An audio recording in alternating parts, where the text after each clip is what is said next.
اور وہ کسی چڑیا کی طرح سرخ آنکھوں والے دیو کے پنجے میں جکڑی چیخ تک نکالنے سے بھی معذور تھی۔ قاسم سے یہ منظر دیکھا نہ گیا۔ اس نے فوراً اپنی تلوار پھینک دی۔ قاسم کی تلوار پھینکنے کی دیر تھی کہ شاگال مارسی کو چھوڑ کر کسی پاگل ہاتھی کی طرح قاسم پر حملہ آور ہوا۔ قاسم شاگال کے وار سے بچنے کے لیے پوری طرح تیار تھا۔ شاگال نے اپنے کلہاڑے کے دستے کو دونوں ہاتھوں سے پکڑ کر پوری قوت کے ساتھ قاسم کے سر پر دے مارا، لیکن قاسم پلک جھپکتے میں نیچے سے ہٹ گیا۔ شاگال کا کلہاڑا پورے زور سے جہاز کے پیندے پر پڑا اور جہاز کے پیندے میں لگا۔ ایک بھاری بھرکم تختہ ٹوٹ گیا۔ شاگال کے بدن میں کسی سانڈ کی طرح طاقت تھی اور اس کی ظاہری اچھل کود بھی کسی چست جوان سے کم نہ تھی۔ اس کا کلہاڑا جہاز کے پیندے میں پیوست ہوا۔ اس نے اپنا کلہاڑا واپس کھینچنے اور قاسم پر دوسرا وار کرنے میں 2 ثانیے سے زیادہ دیر نہ لگائی۔ قاسم کو توقع نہ تھی کہ شاگال اس قدر پھرتیلا ثابت ہوگا۔ چنانچہ قاسم کے لیے شاگال کے دوسرے داؤ سے بچنا پہلے کی نسبت زیادہ مشکل تھا، لیکن پھر بھی قاسم کی قسمت نے اس کا ساتھ دیا اور شاگال کا وار خالی چلا گیا۔ کلہاڑا ایک مرتبہ پھر جہاز کے پیندے کو چیرتا ہوا نیچے تک چلا گیا۔ پیندے کے ٹوٹے ہوئے تختوں میں پیدا ہو جانے والے رخنوں سے سمندر کا پانی جہاز میں بھرنا شروع ہو گیا۔ باسفورس کا نیلا پانی انتہائی تیزی کے ساتھ تہ خانے میں داخل ہو رہا تھا، جبکہ شاگال قاسم کے خیال میں پاگل ہو چکا تھا، کیونکہ وہ پے در پے قاسم پر دیوانہ وار حملے کیے جا رہا تھا۔ قاسم نہتا تھا، وہ ہر وار بچانے کے لیے کسی نہ کسی طرف جھکائی دیتا اور پھر تہ خانے میں بھر جانے والے پانی کی وجہ سے قاسم کا پاؤں پھسلا اور وہ تہ خانے میں موجود پانی پر آ رہا۔ شاگال کا کلہاڑا قاسم کے گرتے ہی پہلے سے بھی زیادہ تیز ہو چکا تھا۔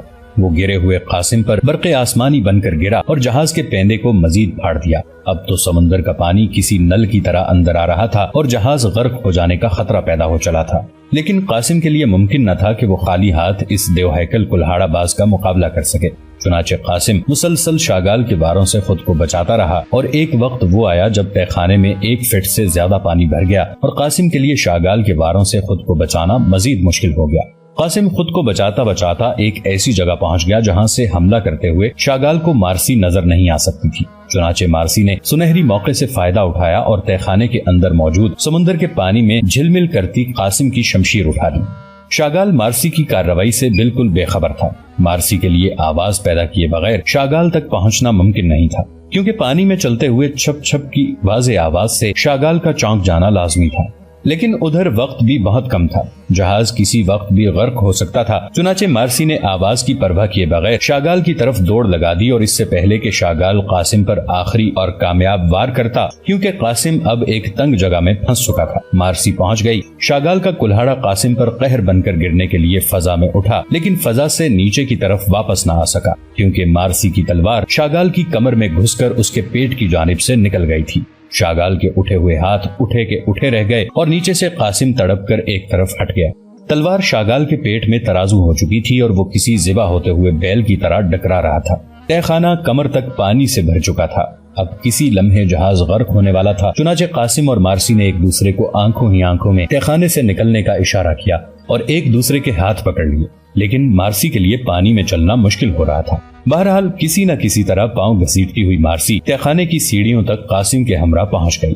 شاگال کے ڈکرانے کی آواز ابھی تک سنائی دے رہی تھی۔ قاسم اور مارسی دوڑتے ہوئے تہ خانے کی سیڑھیاں چڑھ کر باہر آئے اور جہاز کے ساتھ بندی ایک روایتی کشتی تک پہنچنے کے لیے تیزی سے جہاز کی عقبی سمت کی طرف بڑھنے لگے۔ اور ٹھیک اس وقت جب قاسم اور مارسی کشتی تک پہنچے، جہاز کا پیندہ مکمل طور پر پانی سے بھر گیا اور جہاز پانی میں بیٹھنے لگا۔ جہاز کے بادبان کھلے تھے، یہی وجہ تھی کہ ہوا کے دباؤ نے جہاز کو تیزی کے ساتھ ڈوبنے میں مدد دی۔ کشتی کے نزدیک پہنچ کر قاسم نے احتیاط کے ساتھ پہلے مارسی کو کشتی میں سوار کروایا اور اس کے بعد خود کشتی میں بیٹھ کر جہاز کی چرخیوں کے ساتھ بندھی کشتی کی رسی کاٹ دی۔ کشتی جہاز کے عقبی تختوں سے سرکتی ہوئی زوردار آواز کے ساتھ پانی میں جا گری۔ قاسم نے فوراً چپو مارنے شروع کر دیے اور جلد ہی کشتی کو سنبھال لیا۔ اب مارسی اور قاسم اطمینان کے ساتھ باسفورس کے گہرے پانی میں شاگال کا جہاز غرق ہوتے ہوئے دیکھ رہے تھے۔ ادھر ہیپوڈروم کے جلسے میں سلطان نے قسطنطنیہ کے تمام شہریوں کے لیے امن و امان کا عام اعلان کیا۔ جو لوگ اپنے مکانوں اور جائیدادوں پر قابض و آباد رہے اور جنہوں نے بخوشی اطاعت قبول کر لی، ان کو اور ان کے اموال کو کسی قسم کا کوئی نقصان نہ پہنچایا گیا۔ عیسائیوں کے کلیساؤں کو ماں سوائے آیا صوفیہ کے ان کے حال پر قائم رہنے دیا اور عیسائیوں کے تصرف میں رکھا۔ قسطنطنیہ کے بطریق اعظم کو سلطان نے اپنی خدمت میں بلا کر خوشخبری سنائی کہ آپ بدستور یونانی چرچ کے پیشوا رہیں گے اور آپ کے مذہبی اختیارات میں کسی قسم کی کوئی مداخلت نہیں کی جائے گی۔ سلطان محمد فاتح نے خود یونانی چرچ کی سرپرستی قبول کی اور بطریق اعظم کو وہ اختیارات دے دیے جو عیسائی سلطنت میں بھی اس کو میسر نہ تھے۔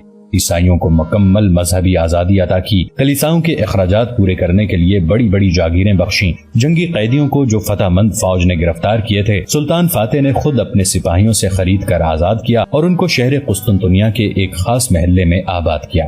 اس فتح کے بعد سلطان فاتح نے دیکھا کہ قسطنطنیہ کے اکثر گھر ویران اور غیر آباد ہو گئے تھے، چنانچہ ان گھروں میں سلطان نے مسلمانوں کو آباد ہونے کی دعوت دی اور شہر کی رونق واپس لانے کے لیے ایشیائی کوچک سے 5000 مسلمان خاندانوں کو قسطنطنیہ میں آباد کرنے کا انتظام کیا۔ جو لوگ قسطنطنیہ سے بھاگ گئے تھے سلطان نے انہیں واپس آنے کی دعوت دی اور انہیں آمادہ کیا کہ آ کر اپنے پیشوں اور کاروبار میں پھر مشغول ہو جائیں۔ قرون وسطیٰ کے دستور جنگ میں مفتوحین کی جان و مال تمام تر فاتح کی ملکیت ہوتی تھی، جس پر اسے ہر طرح کا اختیار حاصل ہوتا تھا۔ یورپ کی سلطنتوں نے اس اختیار کے استعمال میں کبھی کوئی دقیقہ اٹھا نہیں رکھا تھا اور ظلم و تعدی کی ایسی مثالیں پیش کی جو تخیل میں بھی نہیں آ سکتی۔ اس کے مقابلے میں ترکوں نے قسطنطنیہ میں داخل ہو کر امن و امان کی ایسی روشن مثال قائم کی کہ دوست دشمن سب دنگ رہ گئے۔ فتح کے پہلے روز سلطان نے عام اعلان کیا کہ جو شخص صحابی رسول صلی اللہ علیہ وآلہ وسلم حضرت ابو ایوب انصاری رضی اللہ عنہ کا مزار مبارک تلاش کرے گا اسے انعامات سے نوازا جائے گا۔ اور پھر فتح کے تیسرے روز ایک انتہائی بوڑھے بزرگ نے 2 مسلمان سپاہیوں کو حضرت ابو ایوب انصاری رضی اللہ عنہ کی قبر مبارک کی نشاندہی کی۔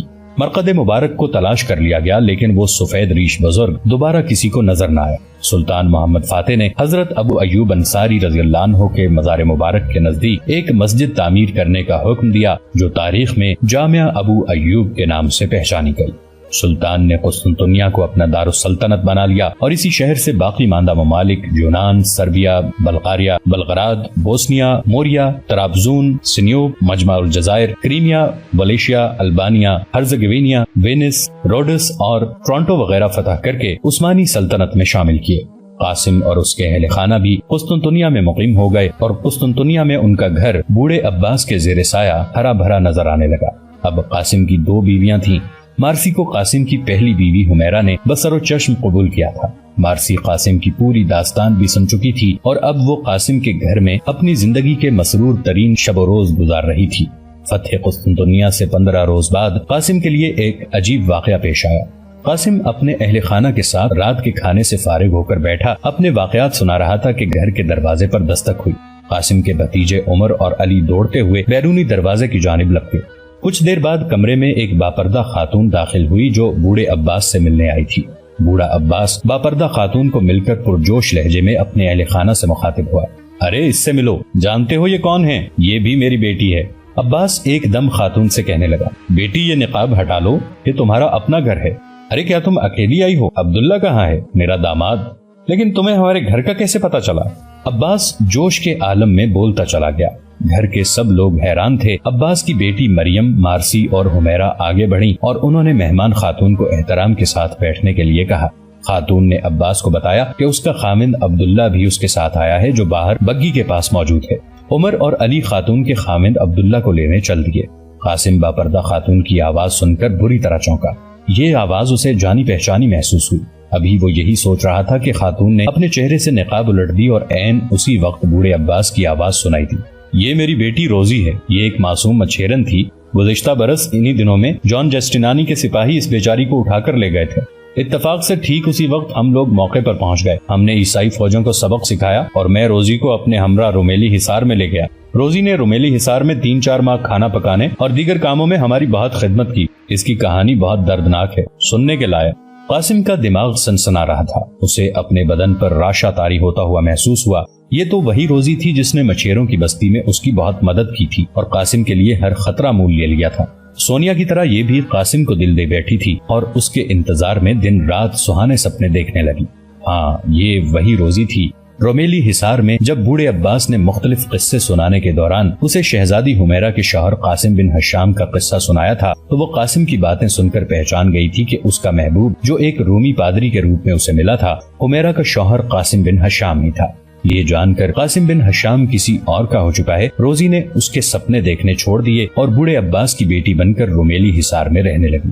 3-4 ماہ کے بعد عباس نے اپنے ایک ہونہار سپاہی عبداللہ کے ساتھ نوجوان مچھیرن روزی کی شادی کر دی اور یوں مسلمان ہونے کے بعد روزی کا گھر بس گیا۔ آج روزی اپنے خاوند کے ساتھ عباس سے ملنے آئی تو ایک دم اس کا سامنا قاسم سے ہو گیا۔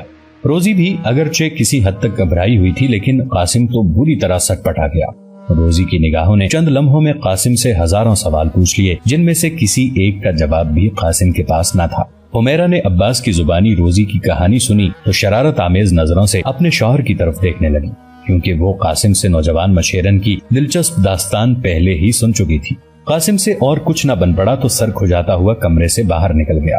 ناظرین، آپ کو بتاتے چلیں کہ سلطان محمد فاتح کا دور 1481 عیسوی میں ختم ہوا۔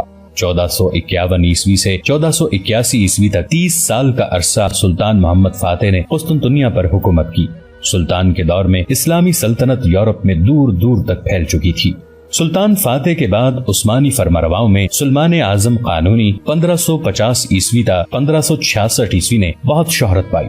مشہور امیر البحر خیر الدین باربروسا اسی سلطان کے عہد میں مشہور ہوا۔